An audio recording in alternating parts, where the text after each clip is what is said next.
हरि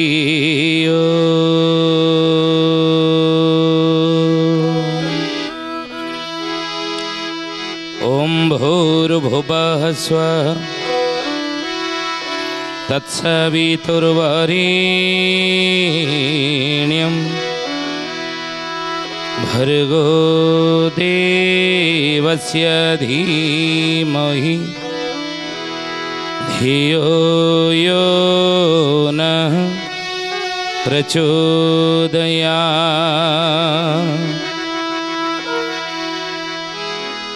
नीलाचल निवासाय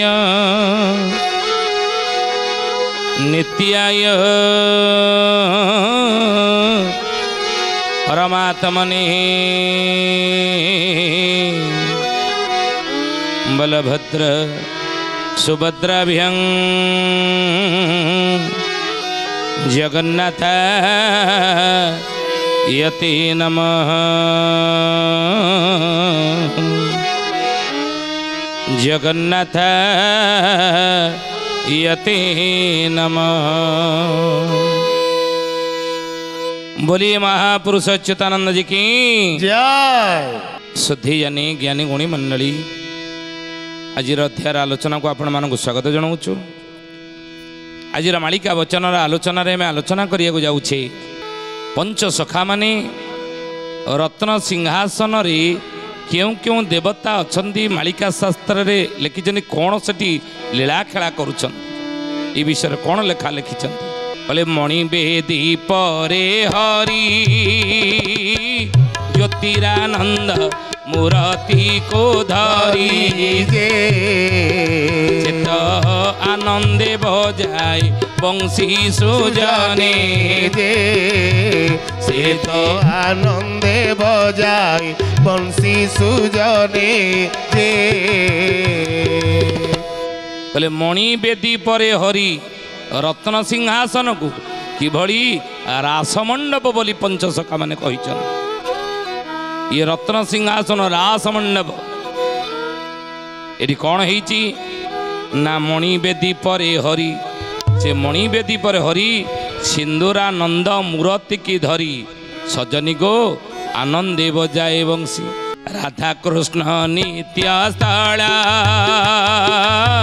ज्योति परे ज्योति होईची मेला जे जे सने बाळ मिहिर सुजने दे चेत जे सने बाळ मिहिर सुजने दे। राधा कृष्ण नित्य स्थल थिले पद्मवन पीठ नेमाल पद्मवन अच्युतंगर जो साधना समाधि पीठ से हूँ प्रकृत मणिवेदी से भली महापुरुष कहते जो जगन्नाथ मूर्ति नीलाचल रे स्थित से ही जगन्नाथ मूर्ति पद्मवने उदित। अच्युत कले कले रामचंद्र रे जो जगन्नाथ मूर्ति नीलाचल रे स्थित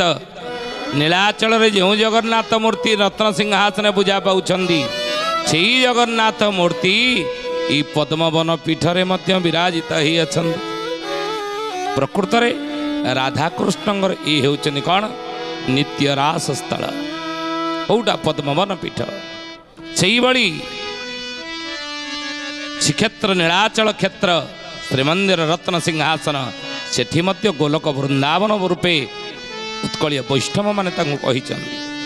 बुझिले जेबल की श्री चैतन्य महाप्रभु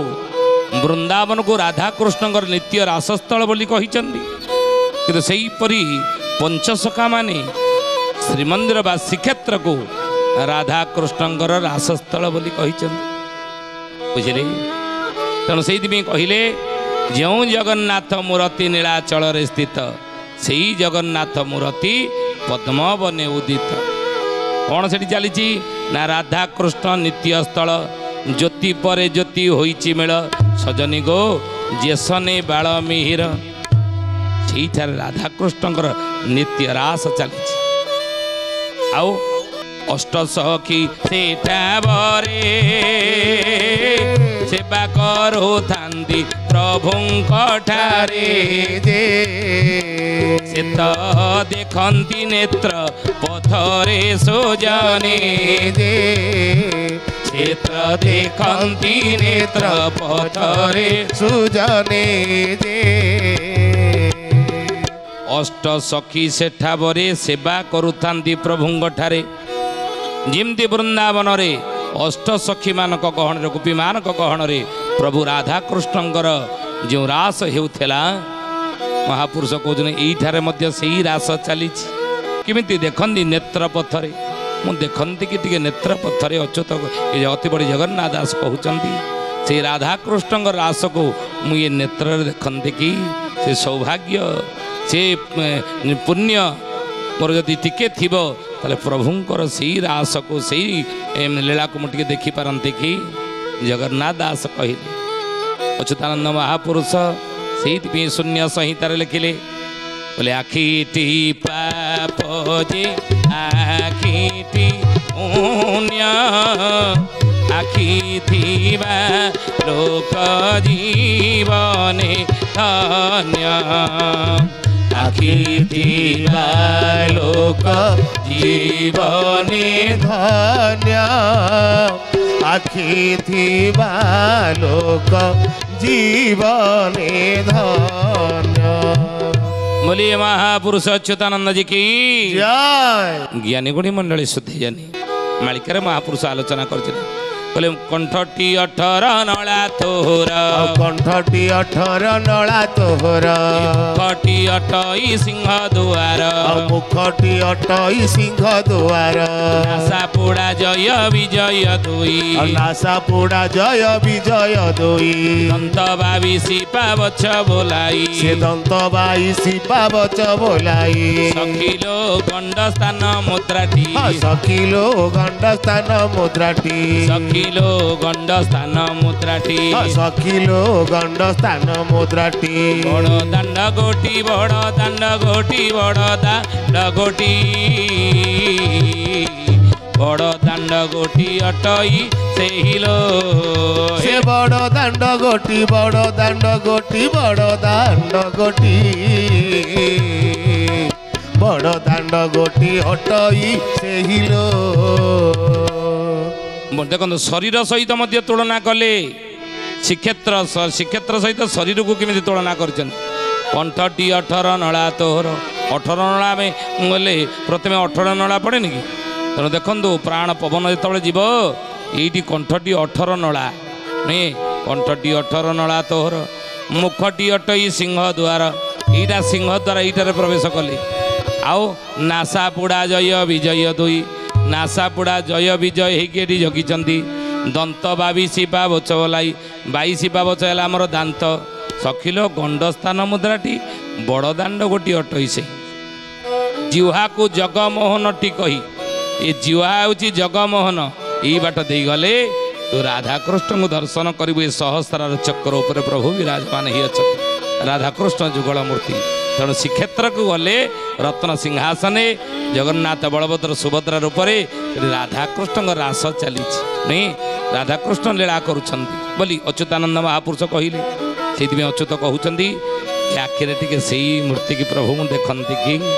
जगन्नाथ दास कहले से रूप को टे मत दर्शन मिलता कि आखिटी पाप जे आखिटी पुण्य आखि थिबा लोक जीवने धन्य ये आखि जदि ताई प्रभुंकर मूर्ति दर्शन न करि पारिले लोचन बेनी थाओ मुखे जे हरि मूर्ति न देखे ये आखि मुहरे थाई कि किलाब जदि हरि मूर्ति टिके दर्शन न कले मयूर पुछ बोली तारे से अंध संसार सागरे जे मयूर पुछ कले मयूरर पुछरे जो आखि अच्छी तार किसी काम आसे ना तेणु आखि था मुहरे कि लाभ यदि भगवान को मूर्ति टे मु दर्शन न कर पाली ये जीव जीवन नहीं अच्युतानंद महापुरुष से कहले बाबू रे जे आखिटी पाप जे आखिटी पुण्य आखि थिबा लोक जीवन धन्य आखि को आखि रे देख रे बाबू आखि देखी चका आखि पाइबो ଆଖି ଦେଖି ଚକା ଆଖି ପାଇବ ଆଖି ଦେଖି ଚକା ଆଖି ପାଇବ এই আখিরে সেই আখি সহিত মিলাই দে আখিକୁ তো নেই সেই আখিরে মিলাই দে জীবনর পুণ্য পাই জীবনর পূর্ণতা মিলিଯିବ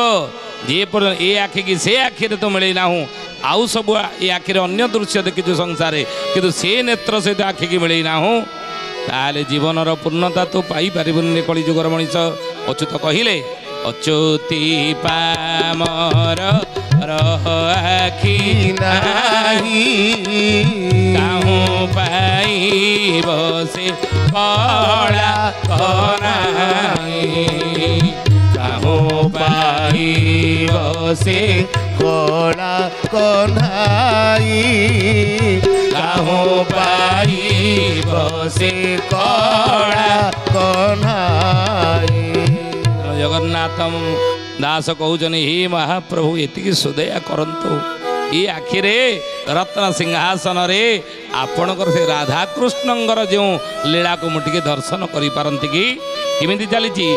ରାଧାକୃଷ୍ଣ ଭେର୍ନା ଭେର୍ନା ମଣି ଭେଦି ପରେ ନାହିଁ ସେ ଚିହ୍ନ ଯେ ସେ ତ ବିନୀତନୁ ଏକ ଭିନ୍ନ ସୁଜାନେ ଯେ ସେ ତ ବିନୀତନୁ ଏକ ଭିନ୍ନ ସୁଜାନେ ଯେ ରାଧାକୃଷ୍ଣ ଭିନ୍ନ ଭିନ୍ନ ମଣି ବେଦୀ ପରେ ନାହିଁ ସେ ଚିହ୍ନ ରାଧାକୃଷ୍ଣ ଦୁଇଟା ଶବ୍ଦ ହେଇପାରେ ଦୁଇ ଜଣ ହେଇପାରନ୍ତି କିନ୍ତୁ ମଣିବେଦୀ ଉପରେ ରତ୍ନ ସିଂହାସନେ ଭିନ୍ନ ଭିନ୍ନ କିଛି ନାହିଁ ତୋହ ତହିଁ ଦେଖ ମୁଁ ଦେଉଛି ମୋହ ତହିଁ ଦେଖ ତୁହିଁ ତୁମ୍ଭେ ଆମ୍ଭେ ଦୁହେଁ ଅଭିନ୍ନ ଅଙ୍ଗଟି ଭିନ୍ନ ଭିନ୍ନ କିଛି ନାହିଁ ଭିନ୍ନ ଭିନ୍ନ କିଛି ନାହିଁ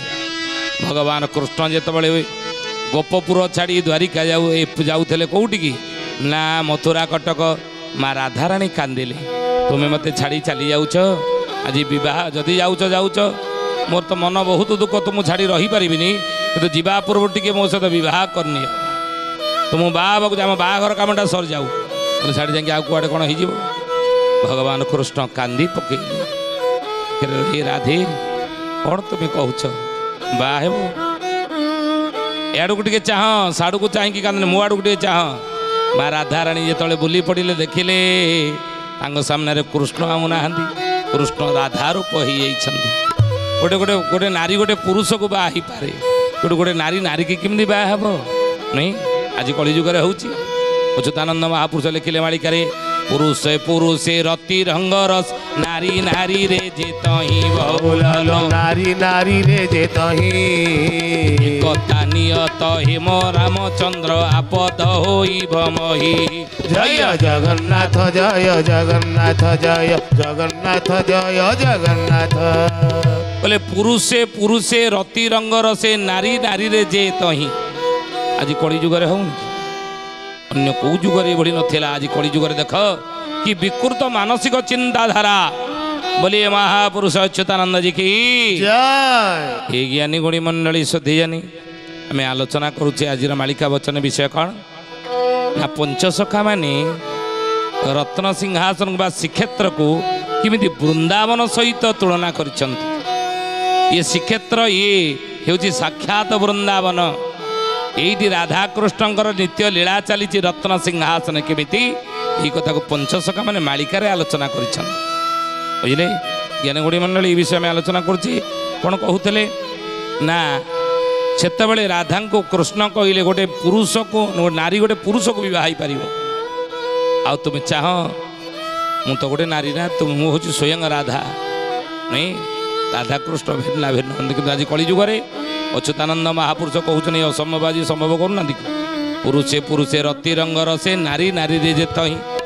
পুরুষে পুরুষে নারী নারী বিবাহ সমলিঙ্গী বিবাহ চালনি কি বিকৃত মানসিক চিন্তাধারা আপন টিকে দেখিলে ই বিকৃত চিন্তাধারা নুহ মানসিক চিন্তাধারা হ্যাঁ ই বিনাশ কালে বিপরীত বুদ্ধি বিনাশ কালে বিপরীত বুদ্ধি এসব বিনাশକୁ আমন্ত্ରଣ କରି ଆଣୁଛି କହୁଥିଲେ ଆପଣ ହସ୍ତେ ଜିହ୍ୱା ଯଦି କିଏ ବା ତାର ପ୍ରତିବାଦ निज हाथ में आज कलिजुगर मनीष ये कुकार्य कर जो कार्य करणीय ता करुच्ची यार फलस्वरूप से दंड भोगुच नहीं तेणु महापुरुष से कहले जे ये कथा नियत हेब रामचंद्र आपद पड़ब मही मही कले पृथ्वी जदि नारी नारे बाहे पुरुष पुरुष बाहे ताले पृथ्वी की मही की आपद पड़ब बहुत आपद विपद आज पड़ुच जहाँ मालिका लिखिला आज नहीं तेणु हे ज्ञानी गुणी मंडली से प्रभु कृष्ण को राधा रूप देखिए माँ राधाराणी कांदी पकईले बोले मोर अज्ञानता ही पार तेणु जगन्नाथ दास ये कथा कहले राधा कृष्ण भिन्ना भिन्न मणिवेदी पर नहीं से चिन्ह कहीं मणिवेदी से चिन्ह नहीं एक जुगल मूर्ति आउ सजनी लो इस बेनी तनु एक वर्ण कहले 64 सहस्र गोपी मणिवेदी पर ज्योति मोराती चेत छाड़िले सकल भ्रांति सुजने जे से तो छाड़िले सकल भ्रांति सुजने जे नेमाल पद्म वन जातु देखिए जो मणिवेदी सेठी मध्य रही से मणिवेदी राधाकृष्ण नित्य लीला चली एवं तार चारिपटरे 8टा दिगरे 8 सखी माने रही से श्रीक्षेत्र नीलाचल क्षेत्र में 8 सखी माने मध्य रही 64 सहस्र गोपी 64 सहस्र गोपी माने मध्य अच्छा नहीं आउ छाड़िले सकल भ्रांति तो सकल भ्रांति छाड़देव भ्रांति कहले को द्वंद्व मन भितर द्वंद्व थी नाई कृष्ण अलगा राम अलगा जगन्नाथ अलगा कृष्ण अलगा आम भगवान को जदि अलगा अलगा कर देखा मन भितर ये जदि भ्रांति थी ना से भ्रांति जदि दूर करदेबू ताले से रत्न सिंहासन रे माँ राधाराणी सहित प्रभु कृष्ण कि लीला करुचने तो देखिपार बुझे भ्रांति दूर कले कहले देखी ताको गोपवाणी आनंदे दियंती जे होला होली जे जे सने सिंधु उछोड़ी सुजने जे से तो जे सने सिंधु उछोड़ी सुजने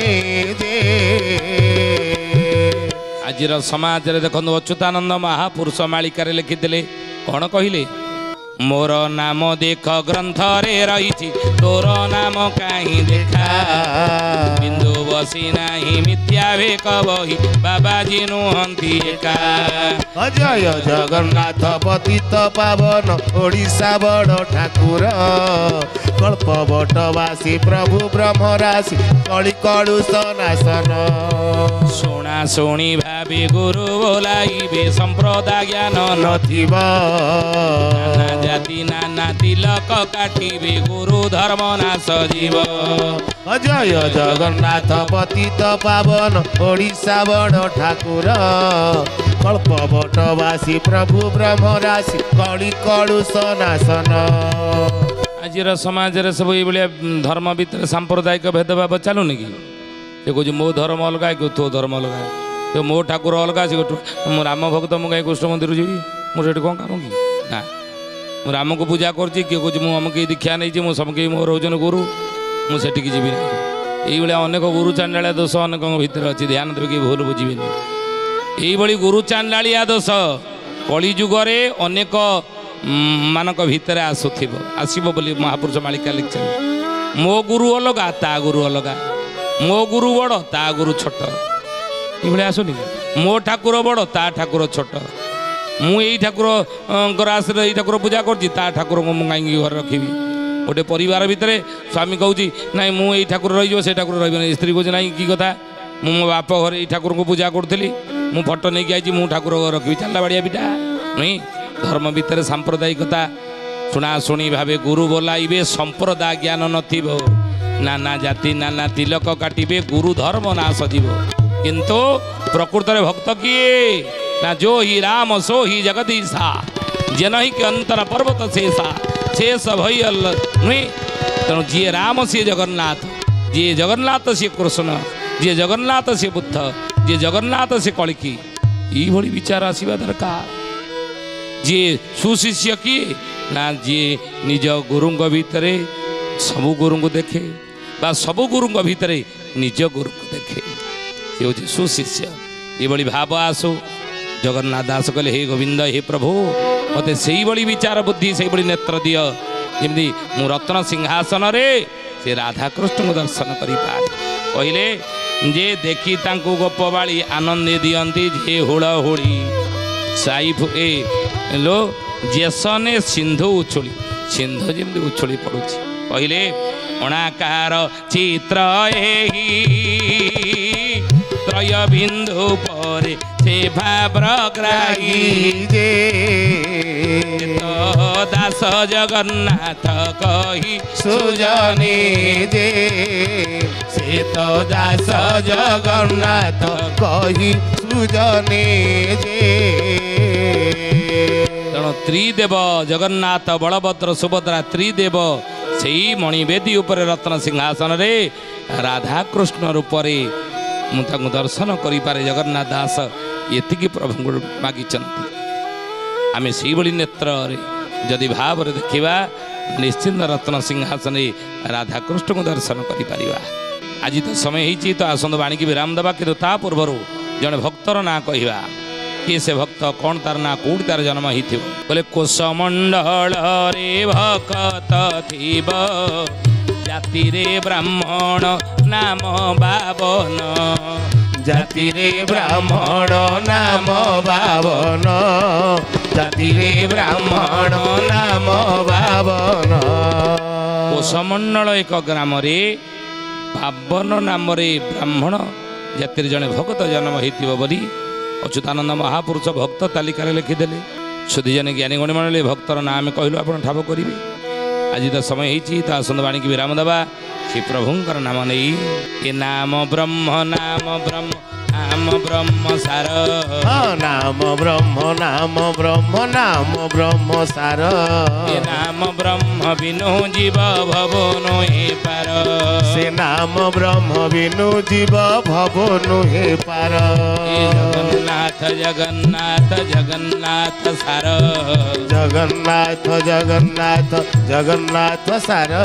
ଏ ଜଗନ୍ନାଥ ବିନୁ ଜୀବ ଭବ ନୁହେଁ ପାର, ସେ ଜଗନ୍ନାଥ ବିନୁ ଜୀବ ଭବ ନୁହେଁ ପାର। ସୁଧୀଜନ ଜ୍ଞାନୀ ଗୁଣିମଣ୍ଡଳୀ ଆଜି ପାଇଁ ଆସନ୍ତୁ ବାଣୀକି ଏଠାରେ ବିରାମ ଦେବା। ପୁଣି ଆସନ୍ତା ଅଧ୍ୟାୟରେ ଭେଟ ହେବା। ରହୁଛୁ ହରି ଓମ୍ ଶାନ୍ତି ଶାନ୍ତି ଶାନ୍ତି ସର୍ବାରିଷ୍ଟ ସୁଶାନ୍ତିରେ ଭବତୁ। ପ୍ରାର୍ଥନା ଆମ ଆନନ୍ଦର ଉତ୍ସ।